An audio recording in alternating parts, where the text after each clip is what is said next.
भौंकते तो आवारा कुत्ते हैं, दहशत हमेशा शेर की होती है।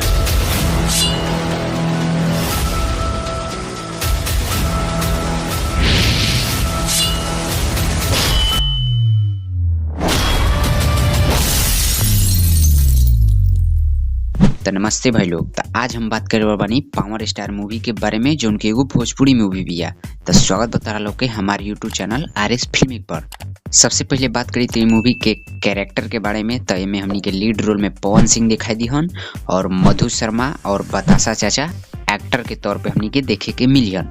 मूवी के स्टोरी के बारे में बात करी तो जब तू लोग मूवी के ट्रेलर देखले हो लोग तो तारा लोग के ऐसा देखे में लागल हुई कि पवन सिंह के जीवन के ऊपर आधारित मूवी, शायद पवन सिंह के बायोपिक के ऊपर ही मूवी बनावल जाता, लेकिन ऐसा नहीं है। मूवी के स्टोरी पॉलिटिकल ड्रामा और एक्शन जोनरा के मूवी होखे वाले बिया।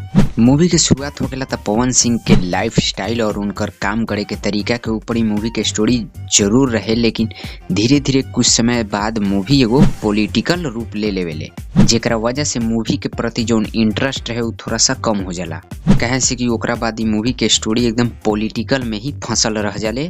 और ये मूवी के यूट्यूब पे अचानक से रिलीज होखे के कारण इहो हो सकेला कि अभी बिहार में इलेक्शन के समय चलताटे, जहां पर हर तरफ पवन सिंह के बारे में ही चर्चा होखताटे, जेकरा वजह से यूट्यूब पर ई मूवी के अचानक से अपलोड कर देवल गइल बा।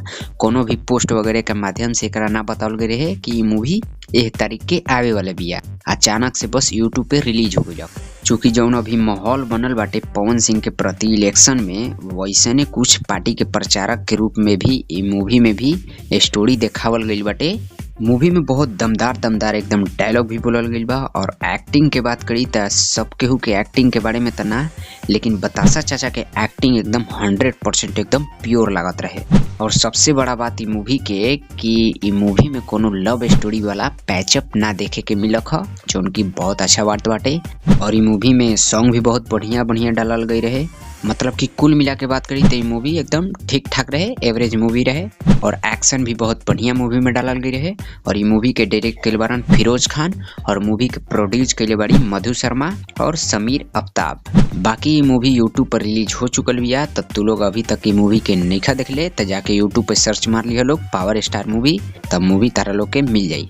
बाकी रिव्यू वाला ऐसे वीडियो अगर तारा लोग के भोजपुरी मूवी के देखे के बाटे तो हमारी वाला चैनल सब्सक्राइब करिए लोग, कहे से कि यहाँ पे तारा लोग के भोजपुरी लैंग्वेज में सब मूवी के रिव्यू वीडियो देखे के मिली। तो सब्सक्राइब करल ना भूलिए।